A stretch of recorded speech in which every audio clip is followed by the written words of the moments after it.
dajjal dana ñëw waaye bu ñëwee dëkk bu ne dana ca dugg lu muy Madina yàlla xaraamal na ko mu dugg Madina waaye dana ñëw ba ca tan yi nga xam ne ñoo wër Madina suufi ci xorom yooyu mu ne bu boobaay benn waaye boo xam ne moo gën a xiw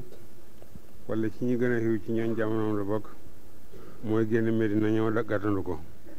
ne ko sedd naa ne yaay dajjal mi nga xam ne yonent waxoon nañu mbiram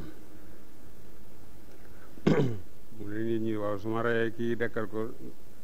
lu ngeen di wax bon da ngeen gëm sama mbir wala déet ñu ne ko boo ko defee ke ñu gëm la mu rey ko dekkal ko waaye ne ko maa ngi dee soo ko xam nag tigi léegi nag wóor na ma ne yaay dajjal mu dellu fabaat gànnaay bu ko rey nag boobu yoon nag malaaka yi dox diggante moom mën a lu ko dara mu bàyyi ko noonu la dajjal di wàññeekoo du dugg Madina. قال حدثنا عبد الله بن مسلمة عن مالك عن معن بن عبد الله المجمري عن ابي هريرة قال قال رسول الله صلى الله عليه وسلم على انقاب المدينة ملائكة لا يدخلها الطاعون ولا الدجال. du dugg Madina yàlla dina xewal ay malaayika ñu wër ko ba lu yàgg-yàgg duñ mën a dugg ci dëkk ba mu ne naka noonu mbas itam